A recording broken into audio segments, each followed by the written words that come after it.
quite a horrific experience today, people. So, at about 7:30 I usually leave the house in order to go to my parents for dinner. Now, I was delayed until 8. Sometimes time passes me by and I get so engrossed in what I'm doing, I actually run a bit late. Therefore, it was about 8 o'clock when I was about ready to leave for my parents' house. And as I was packing my washing ready to go, because I don't have a washing machine here. I do my washing, sorry, I'm playing with this as well. I do my washing at my parents' house. The fire alarm went off. And of course I waited for a little bit because I thought, well, the person who set the fire alarm up upstairs will obviously go down and turn it off. But the person upstairs didn't come out and turn it off. So eventually I went out and I went down, and they've installed a new fire alarm system now, and I don't know how to work this fire alarm system.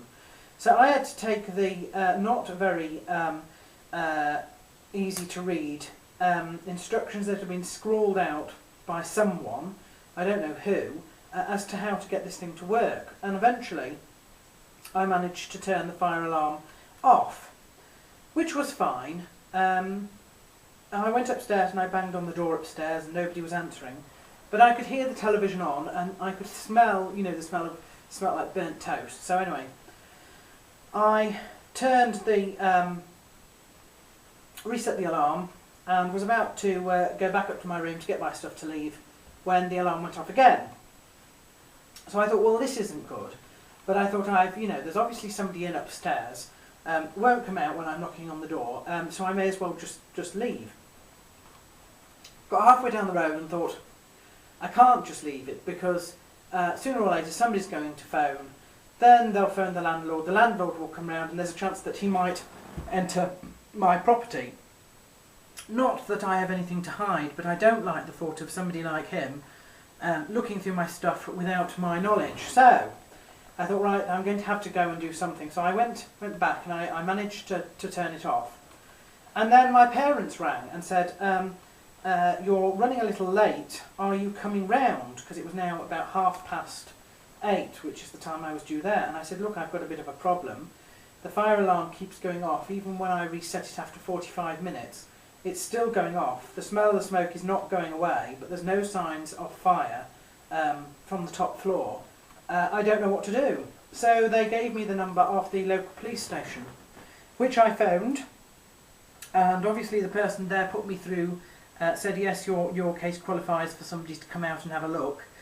So they put me through to the switchboard, and the switchboard took exactly the same details, and then they decided that they would dispatch some officers, and they would also phone the fire brigade just in case. So then I went downstairs and my father had turned up to give me a lift, and then 2 fire engines and 2 police cars turned up as well. So we all traipsed upstairs along with the extinguishing cord and one of these big mallets you see to knock down a door. They knocked on the door upstairs, and obviously they couldn't raise anybody either. But we could all hear the television going, and we could still smell the smell, so they broke the door down. Going in, they discovered it was a grill. The grill had been left on, so they managed to turn that off. They said that we were quite lucky it hadn't, set something else alight, because that's generally what happens. The oil heats up until something sparks, and then it all goes up. Obviously, whoever it is had left the television on, which I thought was a bit strange. So anyway, the fire people, they went in, they sorted it all out, and they left a note. And then something sort of worried me, and this is what really worries me. The police said, well, we'll just take this opportunity to have a look around. And they asked me if I knew who the guy was. Now, I have never seen this guy before, and he's moved in, I don't know, say 2 or 3 weeks. And the only reason I know his name is because his post obviously comes through to the downstairs, and his name's Scott Smith. And it was just the way they said, oh, well, he's known to us. Now, I'm not sure they should have said that to me, to be totally honest. And I don't quite know what that means, but they then went into his flat, and I don't know, if they looked around or whatever. but they sort of just went in, checked that everything was okay, whatever that means, and then they came out. Anyway, I've got back now, and it's the fire alarm we've left off for tonight. I've been told by the fire people to put it on again tomorrow because it's going to take some hours for the smell and everything to go away. The light's on upstairs, but the window is still open because the fire people opened them to try and, you know, let the place sort of let the smoke and everything sort of disperse. So I assume that he's not back yet. I haven't heard anything yet anyway, so I'm not quite sure what's going to go on when he gets back and he finds out what's happened. I'm not sure how they've left the door.